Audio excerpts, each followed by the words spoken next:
কাদের শত্রু সংখ্যা বেশি হয় এই বিষয় নিয়ে আমি আজকে আলোচনা করব।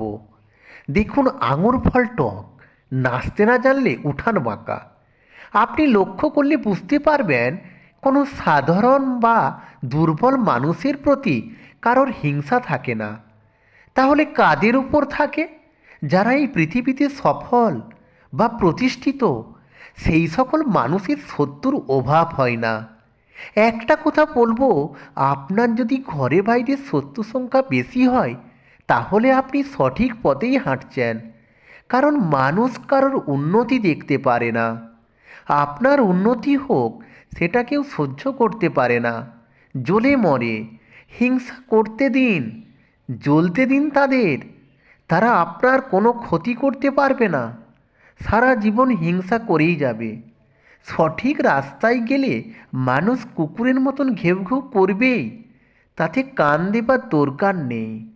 আপনি স্পষ্ট কথা বলেন, কোনো অন্যায়কে প্রশ্রয় দেননি, ভুল কথা মুখের উপর সপাটে জবাব দেন। তাই সকলের কাছে আপনি খারাপ, যার কারণে তারা আপনার ক্ষতি চায়, আপনাকে হিংসা করে। আপনার এত নাম, প্রতিপত্তি, ধনসম্পদ মানুষ সহ্য করতে পারছে না, কারণ তারা হাজার চেষ্টা করেও তা অর্জন করতে পারছে না। যে কারণে তারা আপনার সকলের বিষয়ে আপনার ক্ষতি করার চেষ্টা করছে, আপনাকে ছোট করে দেখতে চাইছে।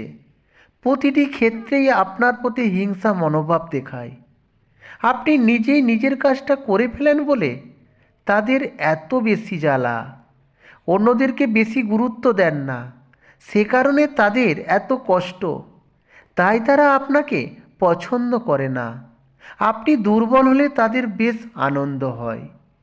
আপনি হঠাৎ করে যদি একটা বাড়ি করেন, গাড়ি কিনেন অথবা জায়গা জমি কিনেন, তখন মানুষ আপনার প্রতি হিংসা দেখাতে শুরু করে। তারা চায় আপনি তাদের মতো হয়ে থাকুন। তারা কোনোভাবেই আপনার উন্নতিটা সহ্য করতে পারছে না, তাই সর্বদিক দিয়ে তারা আপনার বিরোধিতা করে।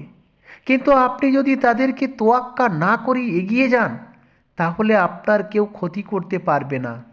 মনের শক্তি, সাহস আর বল হলো আমাদের সম্পদ। তাই মনকে কখনো দুর্বল ভাববে না, নিজেকে সাহসী গড়ে তুলুন। দেহের মধ্যে বজ্রের মতন শক্তি আনুন, তাহলে যে কোনো পরিস্থিতিকে তুমি কাটিয়ে উঠতে পারবে। আজ যে মানুষগুলো আপনার বিরোধিতা করছে, কাল তারাই আপনার প্রশংসা করতে বাধ্য হবে। শুধু আপনাকে সেই পর্যন্ত যেতে হবে, মাঝপথে থেমে গেলে চলবে না। একটা কথা মনে রাখবে, যার শেষ ভালো তার সব ভালো। সময়কে গুরুত্ব দেবেন, কারণ সময় চলে গেলে তাকে ফিরিয়ে আনা যাবে না। নিজেকে লোহার মতন শক্ত করে তুলবেন, যাতে কোনো আঘাতে ভেঙে না পড়েন।